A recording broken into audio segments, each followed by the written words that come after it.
अर्थी के पीछे औरतें आमतौर पर नहीं रहती, पर उस मिट्टी के पीछे औरतों का पूरा दल सिर झुकाए चला जा रहा था।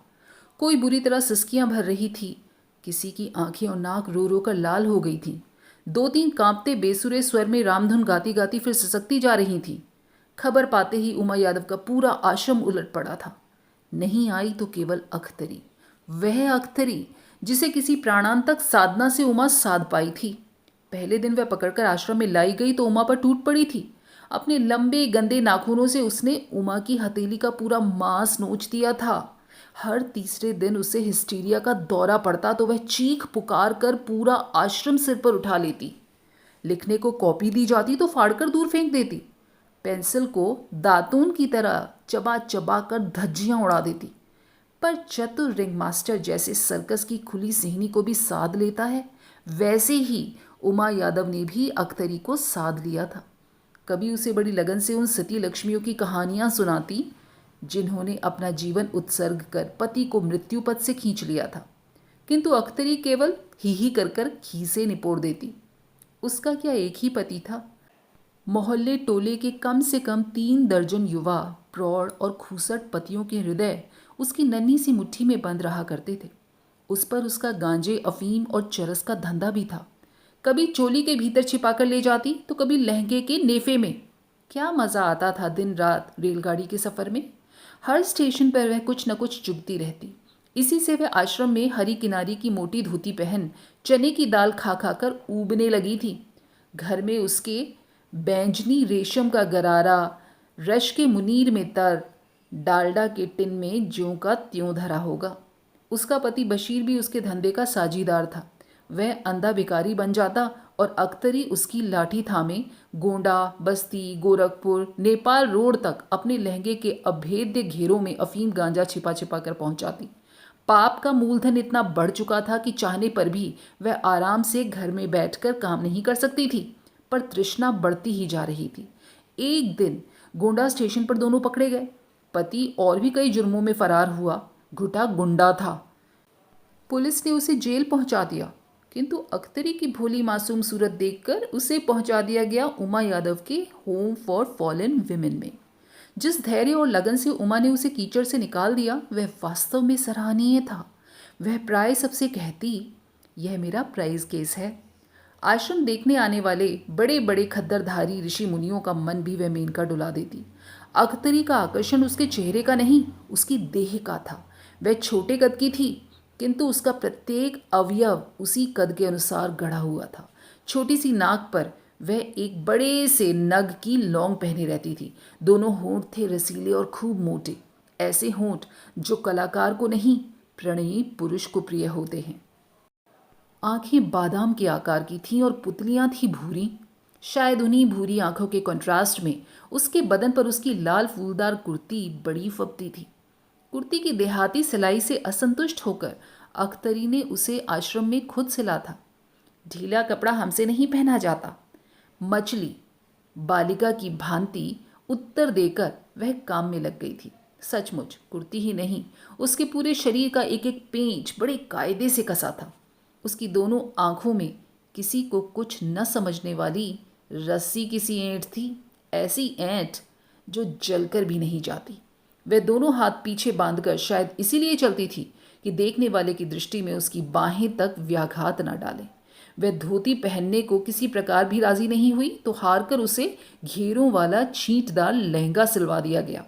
अपने लहंगे से अपनी ठोड़ी पोंछने या झूठ मूठ माथे का पसीना पोंछने का उपक्रम कर आश्रम के चौकीदार माली की ओर कटाक्ष करते उमा ने उसे एक बार रंगे हाथों पकड़ भी लिया था।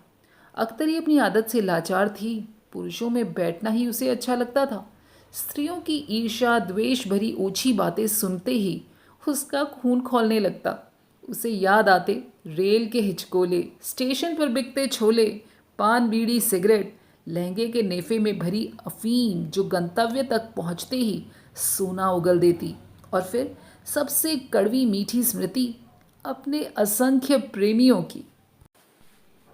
यहाँ उसकी सब साथिनें एक से एक थीं।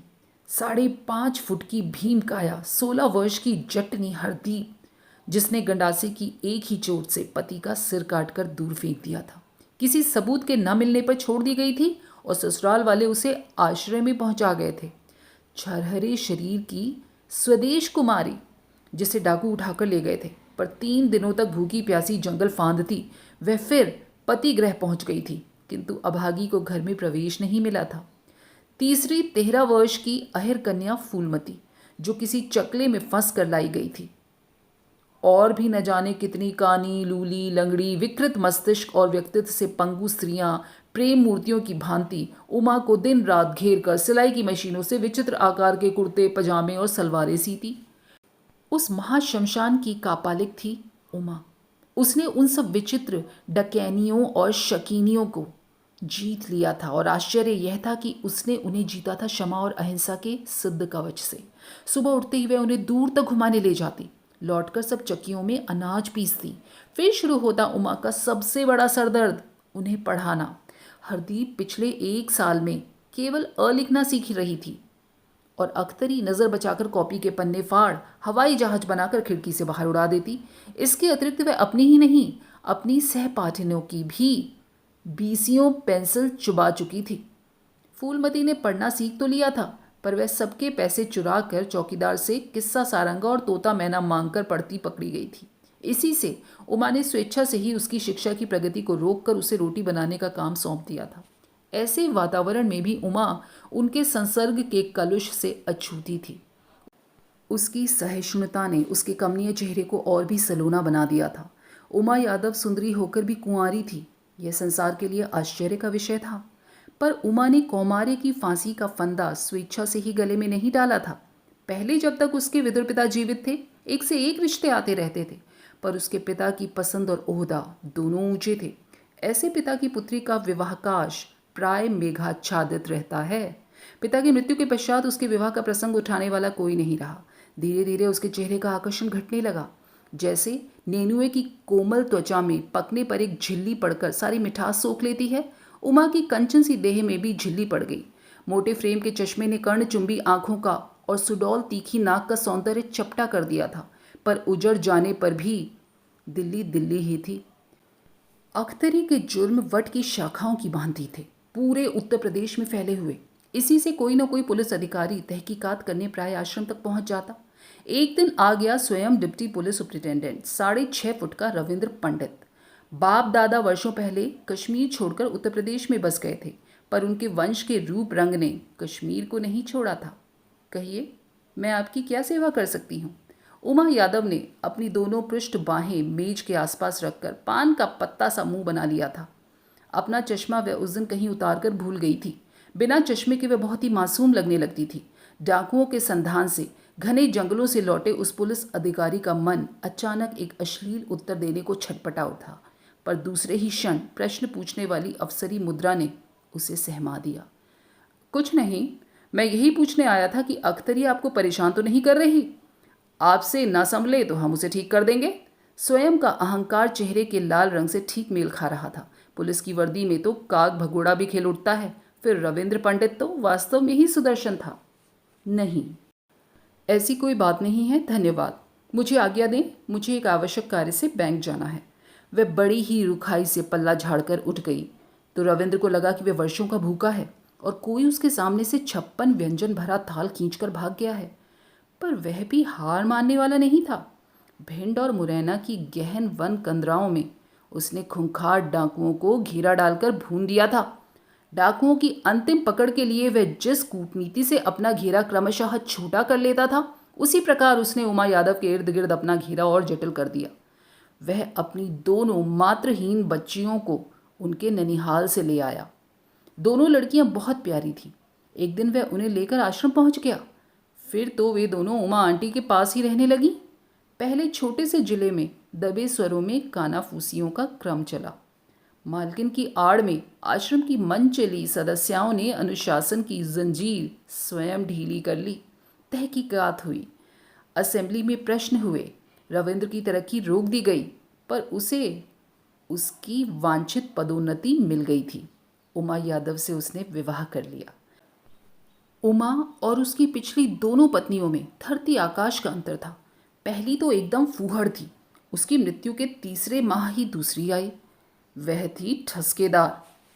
पुलिस के संतरियों को वह अपनी गृहस्थी की कवायद से जोते रहती। कोई मटर छीलता, कोई बाग सींचता, कोई बच्चों को घुमाता और कोई गट्ठर कपड़े धोता। प्रत्येक कुशल पुलिस अफसर की पत्नी की भांति उसने पति के उत्कोच विभाग का पद स्वयं ग्रहण कर लिया था।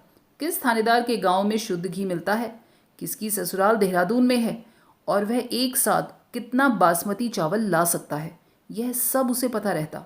पर अचानक एक दिन उसे यही बासमती ले बैठा। उमा यादव ने आते ही पति की अव्यवस्थित गृहस्थी को अपने दक्ष हाथों में ले लिया। शीशम के 2 जहाज से पलंगों को उसने गोदाम में फिकवा दिया।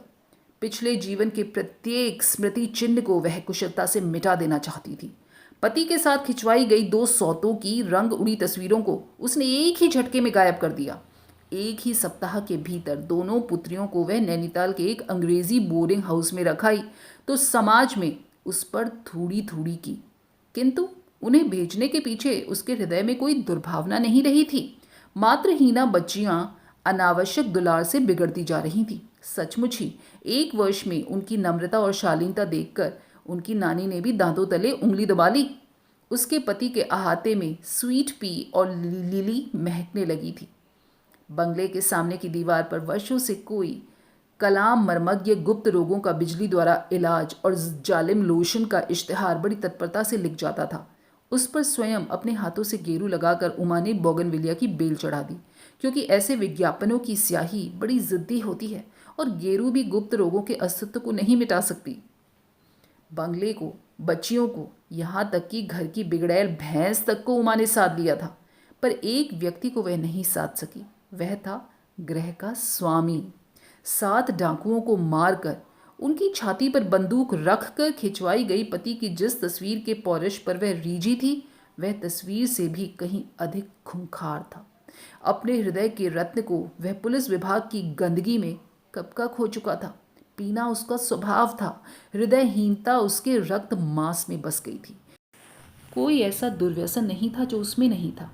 घूस लेने में कोई उससे पार नहीं पा सकता था। बड़े बड़े नेताओं, विद्रोही दल की कीमती यजमानों का वह एकमात्र पुरोहित था। उसके ओहदे की आड़ में लाखों की चरस और गांजा एक सीमा से दूसरी सीमा पर लांग दिया जाता था। तीसरी पत्नी पर पहले तो वह भूखे व्याघ्र की भांति टूट पड़ा, पर धीरे धीरे वह भी उसे बासी लगने लगी। उमा उसकी दोनों बच्चियों को बेहद प्यार करती थी, पर उसके पति का कुटिल स्वभाव उसके इस लाड प्यार में भी कोई कैफियत स्वीकार नहीं करता था। कोई बात ना होती तो आज तक कुंवारी कैसे रहती। कई बार उसने छल बल से अपनी सुंदरी पत्नी के विगत जीवन का पर्दा उठाकर झांकने की चेष्टा की, किंतु वह शांत दृष्टि से पति को देखकर चुप रहती। उसकी इसी चुप्पी पर वह कुढ़ कर रह जाता। उमा की आहत दृष्टि में कामुक वहमी पति के लिए करुणा और क्षमा का जो संदेश रहता, वह पढ़ नहीं पाता। अपनी सौत के मायके में उमा ने अनाधिकार प्रवेश पाकर भी सबको जीत लिया था। सौत की विधवा माँ के लिए बढ़िया टसर की सफ़ेद साड़ी, भाभियों के लिए नाना उपहार, मिठाई, फल, यहाँ तक कि सौत के मायके की मेहरी मिश्राइन के लिए भी वह धोती का जोड़ा रखना नहीं भूली थी। माँ जी बीमार हुई, वमन के लिए चिलमची नहीं मिली तो उमा ने दोनों हाथों से की अंजलि फैला दी। बुढ़िया ने उसके हाथों पर ही उल्टी कर दी, पर उमा के चेहरे पर एक शिकन भी नहीं उभरी। उस विलक्षण नारी के हृदय में मानव मात्र के लिए करुणा और प्रेम का अटूट भंडार था। घृणा, द्वेष और क्रोध उसके चित्त के दर्पण को मलिन नहीं कर सके थे, किंतु मलिन न होने पर भी वह दर्पण एक दिन टूट गया। अख्तरी जिद करके उसी के साथ रहने लगी। उमा ने उसे कई बार आश्रम भेजा, पर वह बार बार भाग आती थी। उमा उसे कभी अकेला नहीं छोड़ती, पर एक दिन वह चूक गई। उसकी एकमात्र आलिया मौसी भुवाली सेनेटोरियम में वर्षों से घुल रही थी। अंतिम समय जानकर डॉक्टर ने उसे सूचित कर दिया था। वह अख्तरी को लेकर जा ही रही थी कि ठीक स्टेशन जाने से पहले अख्तरी के पैर में भयानक मोच आ गई। वह एक पग भी नहीं चल सकती थी। भारी मन से उमा अकेली ही चली गई थी। समय से पूर्व बिना सूचना दिए वह 5वें दिन लौट आई। गाड़ी रात को पहुंची थी। स्टेशन से रिक्शा लेकर वह घर पहुंची और न जाने क्या सोचकर पिछवाड़े की खिड़की फांदकर भीतर पहुंच गई। उसे अचानक देहरी पर खड़ा देख अख्तरी हड़बड़ाकर उठ गई। उसका अनुमान सत्य निकला।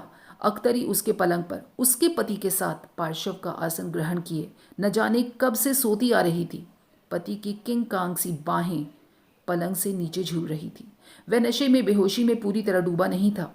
लड़खड़ाती जबान से अपने जघन्य अपराध के लिए सॉरी कहकर वह करवट बदलकर सो गया। अख्तरी चली गई थी। रात भर उमा सोफे पर बुत बनी बैठी रही। खुली खिड़की से उसने अख्तरी को अहाते से जाते देखकर भी नहीं पुकारा। उसके माथे पर एक भारी पोटली थी, क्या पता कुछ चुरा कर ले जा रही हो। पर उसके ग्रह की वह सबसे मूल्यवान निधि तो चुरा चुकी थी, अब क्या लेगी। दूसरे दिन पूरे घर में अख्तरी के गायब हो जाने का समाचार फैल गया। इधर उधर ढूंढा भी गया, पर अख्तरी सचमुच ही शायद शहर छोड़कर चली गई थी। 3 दिन तक उमा को न रात को नींद आती थी न दिन को चैन। मन की घुटन, पति की चोरी और सीना जोरी, और जिस अख्तरी को उसने नया जीवन दान दिया था उसकी धोखाधड़ी उसे स्तब्ध कर गई। चौथी रात को नींद न आने पर वह रह न सकी। बहुत पहले बक्स में नींद की गोलियों की शीशी लाकर रखी थी। आधी रात को उसने वह शीशी निकाली।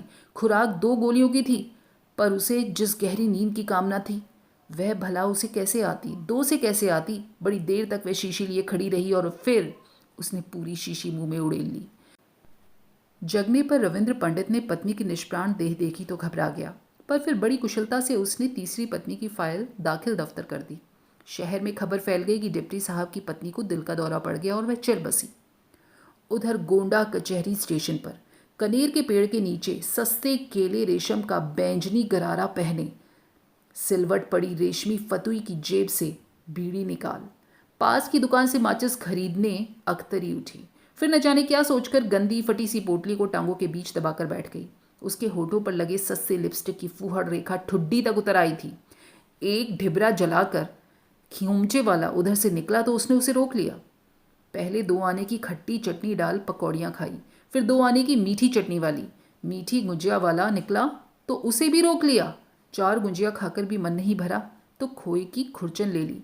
खुरचन खाकर उसने पान के 2 बीड़ों से गाल भरे ही थे कि रेलगाड़ी आ गई। पोटली माथे पर रखकर वह भीड़ ठेलती तीसरे दर्जे के जनाने डब्बे में घुस गई। 2-3 गंदे बुरके ओढ़े मुसलमान औरतें एक कोने में दुबकी बैठी थीं। खिड़की की सीट पर बैठना ही उसे बहुत पसंद था। चट से गठरी रख कर वह बैठ गई और बड़े प्रभुत्व से उसने अपनी दोनों टांगें फैला दी। सामने से 2 सिपाही उसे घूरते निकल गए। घूरते रहे ससुर। अब उसे किसी भी जिले की पुलिस का कोई भय नहीं था। पोटली को उसने बड़े प्यार से थपथपाया। गाड़ी चल दी। वह थपथपाकर जैसे कह रही थी, अब कोई डर नहीं बेटा, गाड़ी चल दी है। सचमुच अब वह गांजे की पोटली ही उसका पति और पुत्र थी। एक एक कर स्टेशन पर खड़े कुली बत्तियां सब पीछे छूटने लगे। गाड़ी ने एक गति पकड़ी। गठरी सिराने रखकर वह सीट पर लंबी हो गई। थोड़ी ही देर में उसके खर्राटे सुनकर मुसलमान बुरके वालियां ठसकाती हंसती एक दूसरे पर गिरने लगी। कैसी नींद है, बाप रे बाप, मुई मर्दों के से खर्राटे ले रही है। हर खर्राटे के साथ उसका सुडौल उभार उठ उठ कर गिर रहा था। रात घनी हो आई थी और रेलगाड़ी अपनी वही सब हरकतें दोहरा रही थी जो अपने यात्रियों की नींद में व्याघात डालने पर वह प्राय दोहराती रहती है। इंजन ने महा बेसुरे स्वर में डकारा। बियाबन अंधेरे जंगल के बीचों बीच खड़े होकर अकारण ही उस दुस्साहसी इंजन ने पूरी गाड़ी के अंजर पंजर हिला दिए। एक मुसलमान स्त्री का टोटीदार गड़वा मंजीरे सा बजता नीचे लुढ़क गया। दूसरी का बच्चा रोया। तीसरे को दमा का विकट दौरा पड़ा।